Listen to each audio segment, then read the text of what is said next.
आखिर कितने अच्छे हैं नसीम शाह, शाहीन अफरीदी और मोहम्मद अब्बास। वीवीएस लक्ष्मण की एक खास कहानी इस स्टोरी में, और खेल जगत की सारी खबरें स्पोर्ट्स रैप में। लेकिन उससे पहले रोल बम्पर। कमाल का शॉट, अद्भुत, इसके आगे सारे fail. KL Rahul rises like a phoenix, not easy being in and out of the side, named KXIP captain. Oh well, अब आगे एक्चुअली अपना तो सेटअप मैंने इसलिए बनाया था कि ऑन द राइज में KL Rahul and a few more are coming, तो उनकी थोड़े से तैयारी कर रहा था मैं। तो फिर देखिए, पहले तो आप इस शो को फटाफट से अपने प्रोफाइल पे पिन कर लीजिए, दोस्तों के साथ शेयर जरूर कर लीजिएगा, क्योंकि जिस दिन KL Rahul and maybe Shubman Gill, maybe Shreyas Iyer, maybe a few more, I am not going to tell you more, तो वो जो है आप एपिसोड मिस करना नहीं चाहेंगे, तो इसको फटाफट से पिन कर लीजिए। तैयारी मैंने कर ली है, लेकिन जो हम बात कर रहे थे कि पाकिस्तान के जो 3 तेज गेंदबाज हैं, कितने अच्छे गेंदबाज हैं। लेट्स डेल्व डीपर, क्योंकि पाकिस्तान की जो अभी तक की हिस्ट्री है उसमें कहते हैं कि पेड़ अगर जोर से हिलाओ ना तो पत्ते नहीं गिरते सूखे हुए, और वहां से ना फास्ट बॉलर गिरते हैं। आप ईंट उठाओ तो उसके नीचे भी आपको फास्ट बॉलर दिखते हैं, मतलब इतने फास्ट बॉलर है भैया, फैक्ट्री है उनकी फास्ट बॉलर्स की। लेकिन क्या ये सच है? और अगर सच भी है तो कितने अच्छे हैं शाहीन अफरीदी, जिनकी तारीफ वसीम भाई ने तो बहुत की थी, नसीम शाह बहुत यंग है और तेज डालते हैं, एवरीथिंग, मतलब वो भी बहुत ब्रिलियंट है। मोहम्मद अब्बास जो लगता है सिर्फ बने इंग्लैंड के लिए, उन्होंने दुबई में भी कमाल किया था, लेकिन इंग्लैंड में तो आप उनसे उम्मीद करते हैं कि ऐसे करके साफ कर देंगे सबको यार। और टू बी ऑनेस्ट, जब पहला मैच हुआ, पहला दिन था, जब बॉलिंग आई थी, क्या बॉलिंग कर रहे थे यार, लगा नहीं कि कहीं से कि ऐसा यहाँ पर by the time the tour finishes they will be absolutely cannon fodder. बहुत पिटाई, तीनों को एकदम से नेस्ता नाबूद कर दिया इंग्लैंड के बल्लेबाजों ने। लेकिन unfortunately for them and for Pakistan ये पहली बार नहीं हुआ है। अगर आप ऑस्ट्रेलिया का दौरा देखेंगे तो भी स्पोरैडिक ब्रिलियंस दिखी, लेकिन उसके अलावा आपको फिर कंसिस्टेंसी नहीं दिखी। यहाँ की बात भी करें तो शुरुआत बहुत अच्छी थी, लेकिन उसके बाद क्या हुआ, एज द टूर प्रोग्रेस्ड आप फिजल आउट हो गए। तो मतलब वो जो कंसिस्टेंसी अगर नहीं है तो फिर आप कैसे चलेंगे आगे। Let's go one by one and just analyse कि कौन कितना बेहतर है और कितनी दूर तक जा सकता है। And are we expecting too much too soon? I think that may be the reason. पर शाहीन अफरीदी की बात करते हैं। Shaheen Afridi has the potential to become the leader of the pack. तो जो वसीम भाई ने बात की थी, बात बिल्कुल ठीक कही थी, गलत नहीं है उनकी, कि ये खिलाड़ी बहुत अच्छा है, मुझे अपनी याद दिलाता है, लंबे कद का है, आगे डाल के स्विंग करवाता है और विकेट टेकिंग बॉल्स डालता है, विच इज एब्सोल्युटली करेक्ट। तो जब आप इनको देखते हैं आपको लगता है कि मैच विनर है, potential match winner. 140 clicks boss, ऐसा नहीं कि धीमी बॉल करते हैं और अच्छी तेज गति से बॉल करते हैं, लेकिन उतना एक्सपीरियंस नहीं है अभी। और एक्सपीरियंस का मतलब क्या होता है, जो फर्स्ट क्लास क्रिकेट में आप सीखते हैं कि 250 रन की पार्टनरशिप हो गई है, आप एकदम फ्लैट पिच के ऊपर ना, आपकी हालत बिल्कुल खराब है, कुछ नहीं हो रहा बॉल में, सलाइवा तो आप इस्तेमाल कर नहीं सकते, तो उल्टा भी नहीं बन रहा, गेंद शाइन हो नहीं रहा है, आप विकेट नहीं चटका पा रहे हो, और 250 रन की पार्टनरशिप लग चुकी है। अब now how do you lift yourself? क्या आप विकेट वहां से ले सकते हो? उसका आइडिया जो है ना, तो आइडिया नहीं है अभी। तो शाहीन अफरीदी में जो मुझे कमी नजर आई वो ये थी कि आइडिया अभी उतना कंसिस्टेंटली लीडर बनने की क्वालिटी होने के बावजूद अभी वो लीडर नहीं है। और अगर लीडर नहीं है तो इसका मतलब यू सेंट और you played a bowling unit जिसका कोई अध्यक्ष ही नहीं है, और रडरलेस शिप तो थोड़ी सी मुश्किल हो जाती है। Let's move. हालांकि शाहीन अफरीदी का फ्यूचर बहुत अच्छा रहने वाला है, तो I am very very optimistic about him.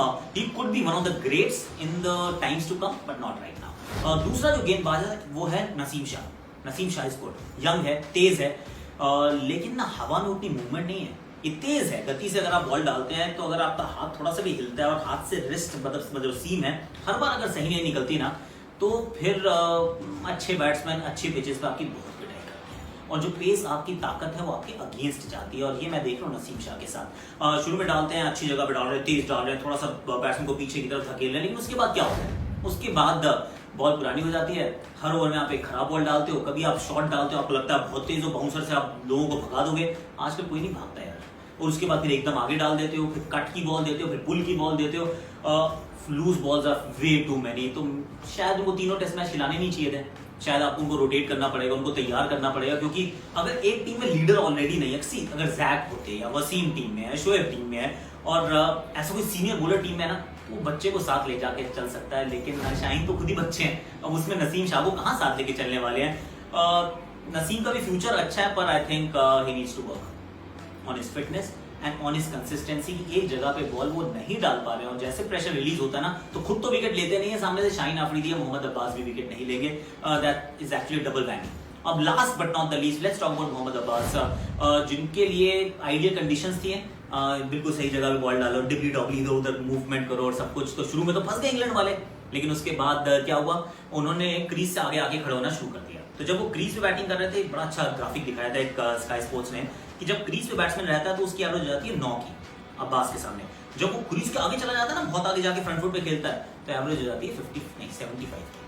I mean you know the difference. तो अगर आपका कीपर ऊपर नहीं खड़ा है, और ऊपर कैसे खड़ा करोगे कीपर को, मजाक थोड़ी ना हो रहा है, टेस्ट मैच चल रहा है ना, तो कीपर पीछे है क्योंकि एजेस जाएंगे। तो अगर कीपर पीछे नहीं, मतलब पीछे और आगे नहीं है, तो आप आगे जाके खड़े हो जाते हो, पेस ही नहीं है ना, बाउंस मार के आप पीछे फेंक सकते हो ना, पेस से किसी को धमका सकते हो। तो Mohammad Abbas, I like him a lot, पर ऐसे बहुत बॉलर्स हुए हैं जो, अगर गति ना होना टेस्ट क्रिकेट में, 2-3 चीजें होनी चाहिए, 2-3 में से एटलीस्ट एक तो होनी चाहिए, या तो एक्स्ट्रा पेस या एक्स्ट्रा बाउंस या फिर एक्स्ट्रा मूवमेंट। तीनों में से कुछ नहीं है हवा के अंदर। तो Mohammad Abbas, for all the good things that he has done, I don't think he is a long term prospect, की लंबी रेस का घोड़ा है, हर जगह जाके काम करेगा, ऐसा मुझे लगता नहीं होगा। But that's about in Akashvani. Let's VVS कभी उल्टा नहीं करते, सीधी पकड़ते हैं। आज उनकी बुक भी वो सीधे सारे काम करते हैं। पर VVS, what were you doing in that bathroom यार? आई मीन देखो देखो, बैटिंग आ रही है जनाब, बाथरूम में हिस्ट्री।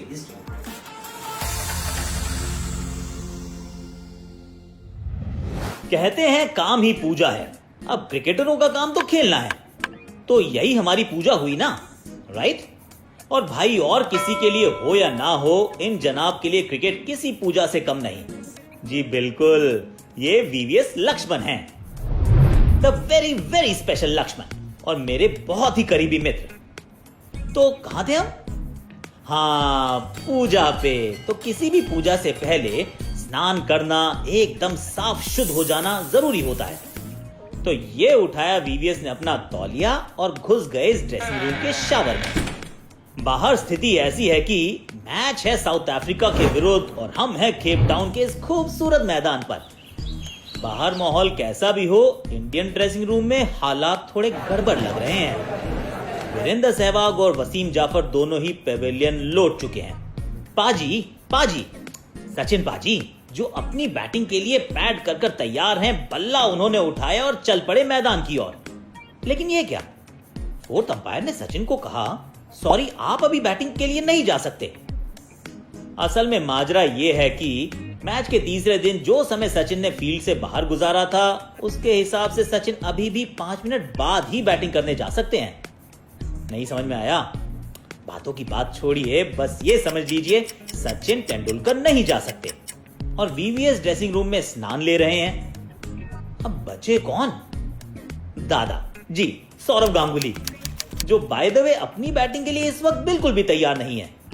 ये देखिए, कोई दादा को शर्ट दे रहा है, कोई पैंट, कोई उनका बल्ला लेकर आ रहा है, और ये देखिए, ये 2 प्लेयर्स उन्हें कर रहे हैं पैड अप।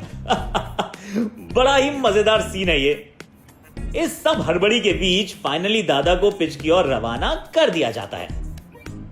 अरे ये देखिए, ये कौन मुस्कुराते हुए, महकते हुए चले आ रहे हैं शावर से? वीवीएस भाई, आपकी बैटिंग आई भी और चली भी गई, आपके पिच पर जाए बिना। ऐसा पहली बार हुआ होगा क्रिकेट के इतिहास में। Harry Potter, the boy who lived.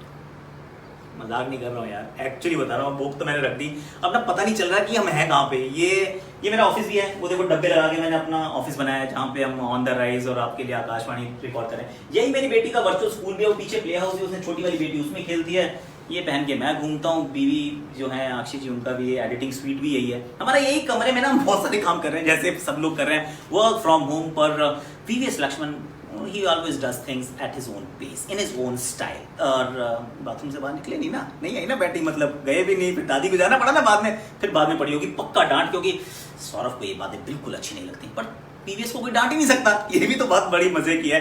But then that's about it. कैसी लगी आपको हिस्ट्री जरूर बताइएगा। आप देखिए स्पोर्ट्स रैप में खेल जगत, क्योंकि अब तो खुल चुका है खेल जगत, तो खेल जगत की जो बिल्कुल खास ताजा खबरें हैं वो देखिए आप स्पोर्ट्स रैप में। मैं चाहता हूँ वापस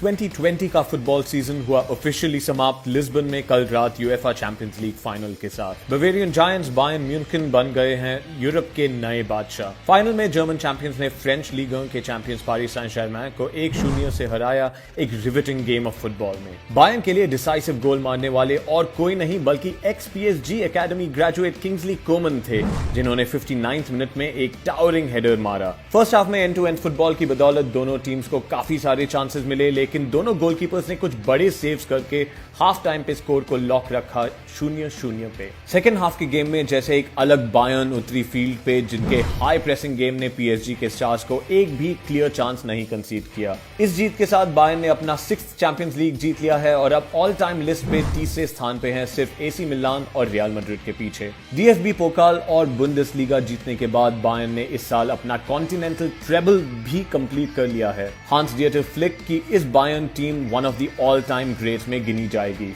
congratulations Bayern Munich. Bhaichung Bhutia football stadium जो प्रोजेक्ट 2010 में शुरू हुआ था, अब अपने कंप्लीशन स्टेज पे है। ये स्टेडियम नामची सिक्किम में बन रहा है, जो इंडियन फुटबॉल माइस्ट्रो के बर्थ प्लेस से सिर्फ 25 किलोमीटर दूर है। सिक्किम फुटबॉल एसोसिएशन और सिक्किम के चीफ मिनिस्टर का ये मानना है कि अगले 10 महीने में ये स्टेडियम फुल्ली ऑपरेशनल होगा और ये एक हिस्टोरिक निशानी है बाइचुंग के कॉन्ट्रीब्यूशंस को ऑनर करने के लिए। कोविड-19 पैंडेमिक के चलते इसका इनॉग्रेशन अभी के लिए डिले हो गया है, लेकिन सीएम साहब ने ये वादा किया है कि जैसे ही पैंडेमिक का थ्रेट खत्म होगा, ये स्टेडियम और इसकी एकेडमीज फुल्ली फंक्शनल होंगी। कमाल, लाजवाब राहुल। सॉरी एक सेकंड, वेट राहुल, मैं उनको बता रहा था कि एक्चुअली मैंने नाम दिया था यार, कमाल लाजवाब राहुल। आजकल वो स्क्रीन पे इतना बड़ा आता है, सब भूल गए किसने दिया था। आई थिंक मैंने ही दिया था। अच्छा, देखो बहुत बढ़िया प्लेयर भी बड़ा प्यारा है और मुझे बहुत पसंद है।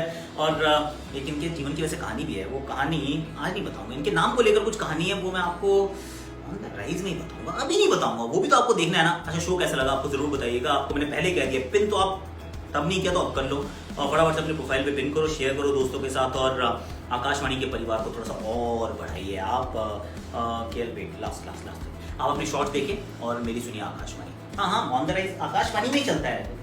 Right, yes my friend. Underarm गेंद, शॉट, यस। अरे भाई हेलो, हमें तो अपनों ने लूटा, गैरों में कहां दम था। ये साथी अपना दोस्त है, ये तो मेरे मन का वहम था।